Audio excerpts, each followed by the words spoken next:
Nagagalit kayo kay PBBM dahil sa korupsyon? Bakit malalaman niyo ba lahat itong malawakang korupsyon?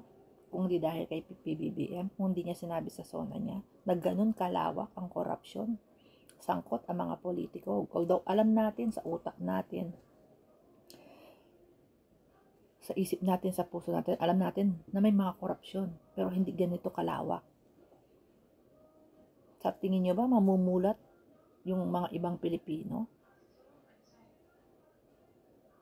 dito sa parang sindikatong korupsyon na to, kundi dahil sa sinabi ni PBBM sa kanyang mismong SONA pa? Kinalaban niya mismo ang administrasyon niya. Kinalaban niya mismo ang mismong mga gabinete niya, ang mga kapartido niya, mga kaalyado niya.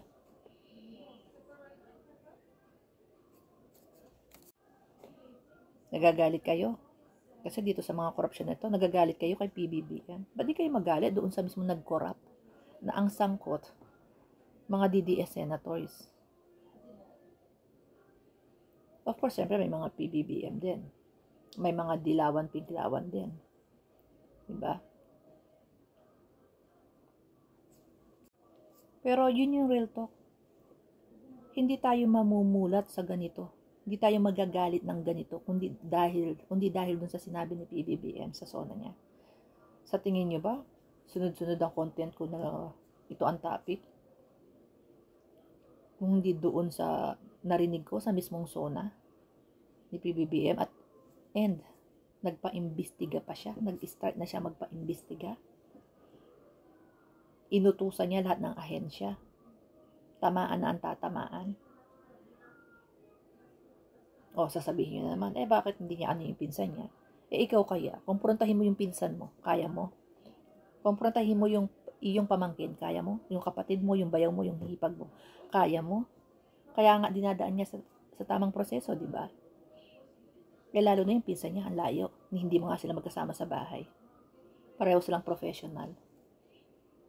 Pareho silang politiko. Tatamaan na tatamaan.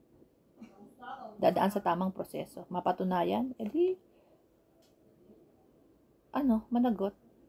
Ipaglaban mo yun, dependahan mo yung sarili mo. Depensahan mo yung sarili mo. Kung talagang wala kang kasalanan. Pero yung kukomprontahin mo, aawayin mo, uutusan mo, ano ba yun, susupilin mo. Pareho silang professional, mga nasa tamang edad. Aawayin mo, ganun kadali, ganun kayo mag-isip, ganun talaga kayo mag-isip.